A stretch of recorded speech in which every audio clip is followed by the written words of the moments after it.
Alright, so here we are on the Sweet Scientist once again. Sweet Scientist bag. We got Willie Monroe Jr. I really gotta hit that. Yeah. I mean, go hard. Left hand, left hand, left hand. I'm ready. You ready? See, this is nothing. You know what I'm saying? I do this all day. Okay. Oh! He got some pop. That was a stiff punch. Thanks a lot, bro. No problem. Thank you. We from Brooklyn, we're scrapping, it's part of life. So we happen to be the type of journalists to start a fight. I was raised in Gleason's, I was in the precinct, but I beat the case with my sweet peak defense. You drinking if you think you beating us. If I have to, I'ma put on Margarito's gloves. Don't do it. I'm in the Barclays like I own it. What you expected? The way I seized the moment, they thought I was epileptic. The fight game can't survive without me. I throw shots that make fighters spit out their mouthpiece. Never days off, only days on. I represent the hood like I'm Trayvon. These moments in boxing are so proper, like when Floyd told Oscar he beat his whole roster. It's our action that speaks the loudest. Though we the sweet scientists, there ain't nothing sweet about us. Fight fans, what's going on? It's your boy Ak with Barack. We are the Sweet Scientists on ThisIs50.com, and today our special guest is Slick Southpaw Willie Monroe Jr. Right? Yes, sir. Now you know what, Willie? To be honest, you're known for that Triple G fight. Like that's kind of when you got on the scene because you were the first fighter, I would say, that gave him some trouble. Yeah, gave him some trouble. Even though he claims that he was allowing himself to be hit, we all know that that's BS.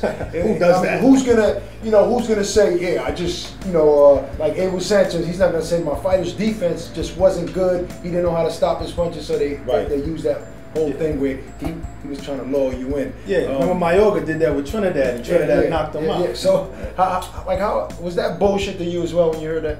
It was BS, but I mean, like it's not much you can do about it. You know, they accept it. You know, it's kind of crazy how they play. You know, it's like a double standard because like when Floyd said that against Maydana, he said, I got roughed up because the fans say I moved too much, and they were like, oh, that's BS. Give that man his props. He was giving you work.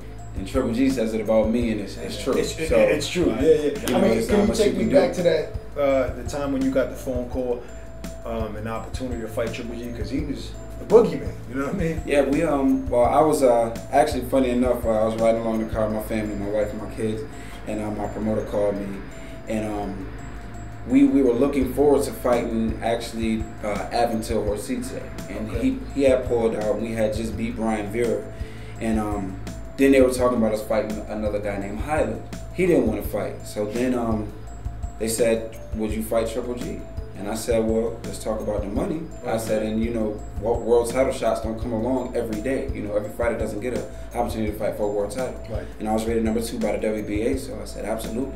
Did you already feel physically you was ready? Like you beat all the B-level fighters or whatever? I felt physically ready, and I started to really fill out as a middleweight because during Boxino, that was a middleweight tournament, but we had planned to go back. The plan was to go back to 54 after winning that tournament. Right. But different opportunities came, and we were just like, hey, we could actually eat during camp now. So okay, let's go ahead and do the middleweight thing, and I felt good. So what if you think you had more time to transition into a real middleweight beforehand? Maybe you 5 fights deep. I mean, probably could have did better. I mean, I went into that fight with only 20 fights, 19 and 1s, and that was the first time I fought on that level. Yeah. And I really didn't. I've seen it, but it's different to see it and then experience it. Mm-hmm. The whole, and then again, I make no excuses, but the whole B-side treatment, you're just like, whoa, you know what I mean? When you get up there on that level, you're just like, wait a minute, like it was one day when I was in, because we had to fly out to LA a week before the fight for the pre-fight stuff, and it was one day my publicist couldn't even get me to come out of my room. I said, I'm not coming out of my room. I was like, like every interview that they were doing was more or less like, what makes you think you deserve to be here? And I was just like, dang, I fought my way here. Like y'all, I felt uncomfortable. I felt unwanted. So I was like, one day, my publicist, I was just like, I don't need. The only people I did an interview with that day was someone from the Boxing Voice. And Boxeo Cubano. Everybody else, I was like, I don't even outside of the fight, though, do you feel that, like, when you see what guys are getting paid to fight Triple G, even before you and after, do you feel like you were really undermining, even as far as how much you got paid for that fight? Yeah, but you know, I'm a firm believer in God, man. And God makes no mistakes. And you know, one of my favorite fighters, you know, I heard Roy Jones say it. You know, he said, you know, coming up, I had to take what was given to me until I could make better. You know what I mean? Until I can prove myself. And you know, I've sort of made my way in this game with my team by myself. You know what I mean? I haven't had the big promoter and the big advisor behind me to say, hey, here's $100,000 and a car and a house. Your job is to train. You want that big advisor? Do you want to be an Al Haymon fighter? let's get to it. You talk a lot of good stuff about Al Haymon not being an Al Haymon fighter. I mean, I just appreciate what he's doing for boxing. You know, boxers are, you know, a lot of us are underpaid, and boxing is the unforgiving sport. Not his fighters. We can get Al on the phone right now. No, that's what I'm talking. No, Al has changed the game, man. He's made boxing so much more popular. Like when that PBC series hit, man, like that's like everybody like when I was coming up, like everybody was playing football and basketball. So me being a boxer, I was an eyeball, and I'm looking like, dang, like now it's cool. And everybody wants to be a fighter now. You look up on Instagram, people got heavy bags hanging in their garages and stuff in their bedrooms, and it's popular. And it's trendy. Yeah, it's trendy right now. So you got to thank Al Haymon for that. He made it popular, putting it back on free TV. He definitely did. Speaking of Instagram, I've always said that you can really learn a person by looking at their social media. So you know, we dug into your social media. We found the porn. we found a lot of things. We found that you're a family man, and we found that. I don't know, you got a huge heart, because can you tell us about you visiting Pritchard Colon? Yeah. First we got to tell our fans, Pritchard Colon was a fighter who, I guess, I mean, he was winning the fight, I believe. He was winning the fight. Got a couple of hits behind the head. I don't really think they were too intentional. Who knows? I'm not here to judge that. 36, I'm just saying. 36, I'm punching. Maybe a couple were. But as a result of that, he was in an induced coma because of brain bleeding, and he's been doing bad ever since. But according to you, you know, you actually go visit him. Yeah. So we want to know a little bit about that. Well, I know Pritchard. You know, I know him. I know his family, and beforehand. Yeah, beforehand. Okay. Yeah. Actually, Pedro Diaz. First time I met Pedro Diaz, I was in camp helping Miguel Cotto get ready for Austin Trout. And Pedro Diaz fell in love with me. Being that I'm part Cuban, then he said you have the Cuban style. You know, you fight on your toes, and you know, you hit and don't get hit. And Pedro Diaz offered me to come down to train with him and Pritchard in Florida alongside his father. I never actually had a full training camp with them, but being cool with them and close to them, knowing the family. So yeah, you know, when I went down to Florida, where a lot of my family was from, I stopped through and visited them. And I think a lot more fighters need to do it. You know, you see a lot of fighters putting posts up and prayers, and that's cool and all. But you know, you gotta go interact. Yeah, go interact with him. Yeah, go interact with him. Go see his family. You know what I mean? How much has he recovered? I mean, it's a lot. You know, any of guys' work to me is a lot. And he I mean, like, he has this thing where like he'll blink to say yes, and then he'll like squinch his nose up and say no. So he's basically coherent. He's a little coherent, so speak. Yeah, and it's coming along well. Is there room for, like, you know, him improving? I mean, what are the doctors saying about it? The doctors are saying, he's improving, and you got to realize that happened in 2015. It was almost 2 years ago. It was a long time ago. Recovery for that, you know, is known to be very, very long. But he's making fast recovery as opposed to a normal person being in that you know, and you got to give props to his family too, because they do the things that they're supposed to do. They're with him all the time. They do the exercises with him. They do everything to do to keep his body active and everything. So, you know, because you have some people that just wither away. You know interaction breeds growth. Exactly. You know what I'm saying? So definitely respect that. You show love. I mean, you said you were Cuban, so where does that come from? Who's Cuban? Your grandfather? That's my grandfather on my father's side. My great grandfather came from the island, and they were all born and raised in Florida. And boxing and baseball were huge in the family. You know what I mean? If we didn't play, if the brothers didn't play baseball, they boxed. And you know, my Uncle Bobby, my Uncle Chick, my cousin Chico, they were all good baseball players. And then you have my Uncle Willie, my grandfather, my Uncle Walter, my Uncle Bobby, who were good boxers. So I mean, it just runs in the family. The black names. Hold on, the black names were boxers. And the Spanish name, that's how they separated that? I guess so. But yeah. Willie. People don't realize my great uncle was a Philly fighter, but he was from Florida.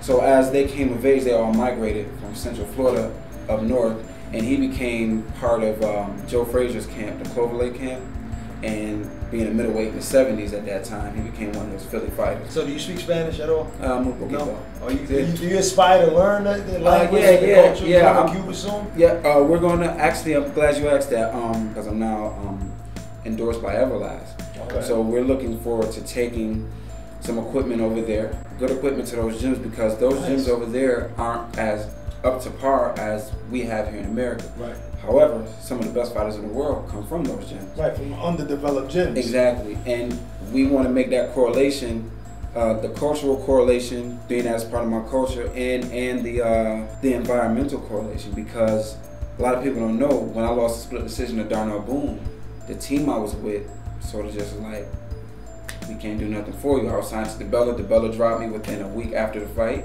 Darnell Boone was kind of upsetting a lot of people. Darnell Boone, he was dropping cats. He knocked cats out. Smack. And this guy was super middleweight. Here I am, a junior middleweight. Right. Another one of those positions where nobody wanted to fight. Split decision. Split decision. Yeah. Right. But it's what happened after the fight that turned me into the person I am now.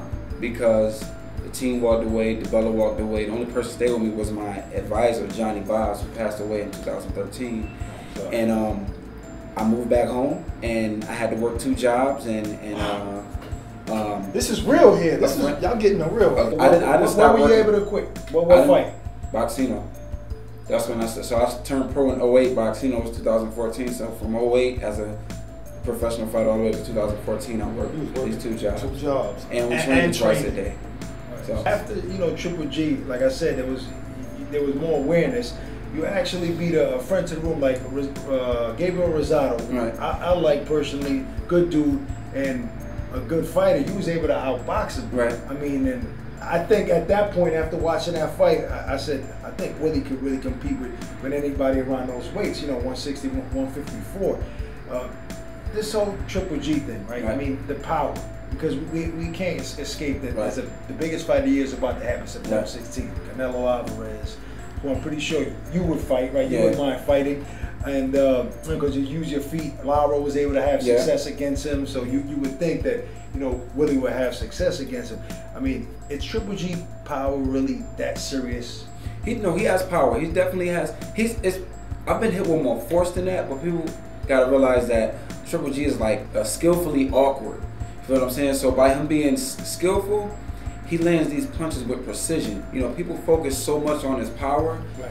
He knows where to hit you and how to hit you to like. He places shots. Yeah, he places his shot. It's not like, because he's not particularly or exceptionally fast. It's not that power where he hits you and you waking up somewhere. It's that power where it's like it makes you cringe almost. It like he got that paralyzing power. Then he keeps hitting you.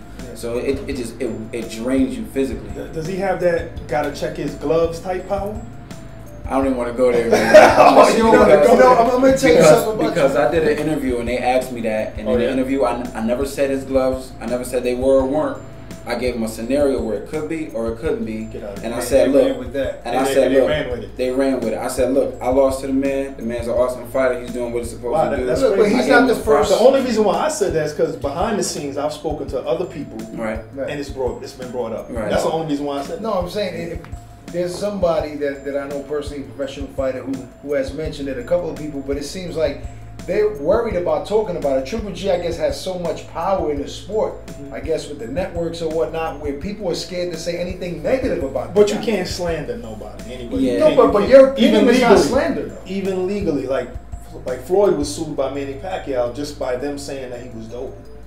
So you can't really slander nobody legally. Yeah, I guess if you say allegedly, you're safe. I tell people, use your eyes. You know what I mean? Like your eyes don't lie to you. You know what I'm saying? Like you just watch the fights. You know what I mean? When you see guys and somebody's gloves look twice as big as somebody else's, you can't sit here and say, self-explanatory. I mean, a lot of stuff is self-explanatory, but like I said, fight Floyd. Floyd have him in the biggest gloves. Floyd had him in the right gloves. Right. Floyd be taking all his shots. Right. So I mean, what's next for you? I mean, you're obviously a skilled boxer. Probably a lot of people avoid you because they figure it's not worth the risk. Fighting a guy like this, I'm not going to make buku bucks. Right. But so how are you going to work your way into to a scenario where you have a big fight?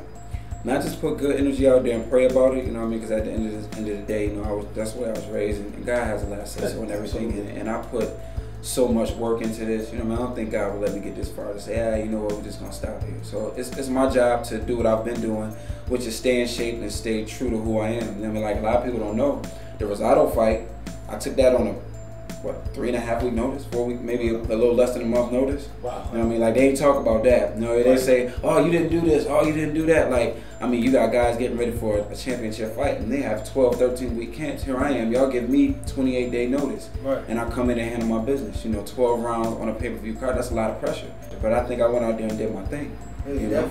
Let's talk some hip hop, man. I mean, okay. you're part of the culture. It seems that way. I mean, can you give me your top 5 artists of all time, dead or alive? It's funny because now I was about to seem corny because we're in here, but 50 is definitely one of my favorite artists, man. Like, it's funny because when I'm in the gym, if I throw in, like, I got a playlist with nothing but it's just DMX and 50 Cent. And when they hear the playlist, they're like, oh, Will getting ready to spar. Oh, he in that mood. He ready to beat somebody up. He done threw the 50 and DMX on. Oh, so it's official. So that gets you into that zone. Yeah, so yeah, when I throw in 50 and DMX, man, they like, yeah, we're ready to crack some heads and sparring today. But my top 5 on my hip hop, man, it'll definitely be, I mean, the top 3 are New York artists. It'll be Jay-Z, DMX, and 50. First one to throw DMX in there. DMX is official. Absolutely. I'm 30 years old, man, absolutely. so you know, like DMX is, I wrote with X, man. Well, New York, we do have the best artists of all time. I mean, we have the best everything. That's obvious. Come on, man. Yeah, those three. I like T.I. No, I'm really like Jay-Z, 50, and DMX. That's who I'm on all the time, man. That's what I listen to. If I'm not listening to salsa music or some R&B, because I had an R&B group together for 7 years too. Hold on. You was in an R&B group? Yeah, I graduated from performing arts school for vocal and piano music. So we about to hear you sing. We about to hear you sing something. Willie gonna sing for us. Listen, Willie gonna sing for us. I did enough to get through high school. That's what I did. But yeah, I graduated from performing arts school. Right. We opened for Trey Songz, Genuine, Tank. Like actually one night, my 5th professional fight at the Armory in Rochester, I fought dude, broke my hand the first round, knocked him out by the 6th round. That was on a Thursday night. By Saturday night, me and my group were on stage opening for Tank. And then my 8th professional fight, 2 weeks after that, I flew back to Rochester after I fought on HBO on Andre Berto's undercard. 2 weeks after that, flew back to Rochester and we opened for Trey Songz. So my team, my group was like emailing me videos of the dance routines and the songs. So I would leave training and then I'll be up at till like 12. We gotta get a little bit. We gotta get a little bit. Come on, you ain't never sang. I mean, your group had original songs. Yeah, we had original stuff. We gotta get a little verse. A little bit. I mean, a lot of these artists rap, but none of them ever. Nobody ever. We done had Danny Garcia rapping. Nobody ever sung. I don't want to sing the original. All right, so sing whatever. Come on. Let's do it. Oh, I gotta sing a few seconds, man. Yeah, man. baby. You on This Is 50. This is 50. Oh, man. Y'all know I grew up loving Drew Hill, so I probably sing like Cisco's 2nd verse, I Should Be. So. Right. There was a time when he tried to be the one who would give you all you deserve. Whoa, where's 50 at? We might need you on the verse or something, or on a hook or something. Man, that was good stuff. So before we get out of here, first we want to thank you for coming. But can you tell the people, like, do you have a date in mind, a fighter? Can you call somebody out? Who you want? If you had the opportunity to fight anybody in the world right now, who would it be? Billy Joe Saunders. I don't know if you guys got the news. Oh yeah, the fighter he was fighting is locked up, hit with a RICO case and all type of stuff. All right, man. So Billy Joe Saunders, you guys heard it first, man. It's a sweet scientist. This is 50.com. One time for Willie Monroe.